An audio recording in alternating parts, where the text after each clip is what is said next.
Jeff Cross with Clean Facts Magazine. I'm here with Jim Pemberton, a noted upholstery cleaning expert. And we're going to talk about something, Jim, that you've come across recently. And in fact, you gave it a name. It's something that you feel the industry should know about. And you called it the Red Scare. I did. What is up with the Red Scare? Most people that have some training in upholstery cleaning are aware of what we call indicator dye changes. And that's where you see a fabric that, when exposed to their highly acid or highly alkaline material, can change colors like pH paper. Okay. It's also been something that, if you have some skill, that you get great satisfaction by changing the pH, and it changes back like magic. Like magic, yes. Fortunately, this year, we're seeing more and more cases where fabric is turning red and will only change back temporarily. An alkaline treatment will make it look good for a few hours or a few days, but then it goes red again. Now, this has been very puzzling, and I've worked with cleaners in the field, and fortunately, I was contacted by a research lab that saw a blog post that I've made about it. What we've come to find is the problem isn't in the fabric, it's in the ticking that is used to encase a cushion, or especially down feathers, to prevent that from coming through to the cushion fabric that you actually clean. That particular ticking is being treated with a water-soluble flame retardant. Okay.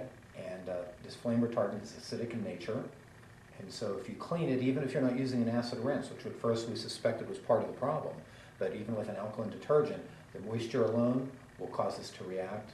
It off-gases, goes through the fabric, and turns it red. The first picture that you're looking at is actually one that you had found from one of your students, Jeff. And what's interesting about this one is there is no down filling.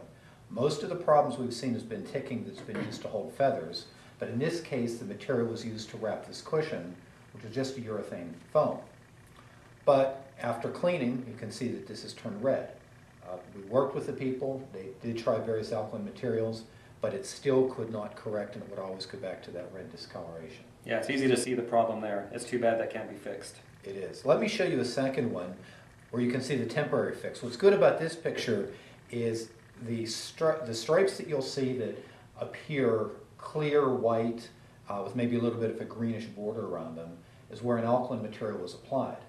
Looks okay, like it's going to fix the problem if it was done overall, but within a few days it reverts back. Now, what I want the viewers to look at here is that this type of couch, and this is a chenille weave, light cream to white colored chenilles just seem to be where we're seeing a lot of this. Interesting. You can go to a furniture showroom and see furniture right on the showroom that begins to get a light pink cast, especially if you look at it at certain angles. It looks like it's supposed to be there. It looks like it was intended to be there, but it's not. So, what a cleaner needs to do is, when you inspect furniture, first be aware of anything that is said to be down-filled. Some down cushions can't be opened. And at this stage, because of the risk involved, I would question whether or not you want to clean something with down cushions for that reason. If it can be unzipped, though, what you want to look for is a natural fiber ticking, not a synthetic. Some of this material looks like Tyvek, that's fine. But if you do a burn test and you see it to be a natural fiber, it's 100% cotton ticking that has been treated with a flame retardant. Then test it with pH paper or a pH pen. If it turns red or about a pH of 2, It's there. likely That's it. got the problem. Also inspect. The ticking itself will often be turning pink or orange, or the inside of the fabric. If you actually look at the back of the fabric, you'll begin to see pink, orange, or brown spots. Okay.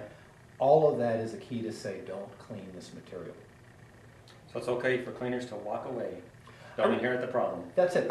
Jeff, I recommend it. There's no evidence, for example, that dry solvent cleaning will cause the problem. Okay. But experienced cleaners know that the last person that touches it is it. That's right. And rather than you become accused of something that you have no fault with, it's really better not to get involved in cleaning material that from its manufacturer is doomed to have this problem.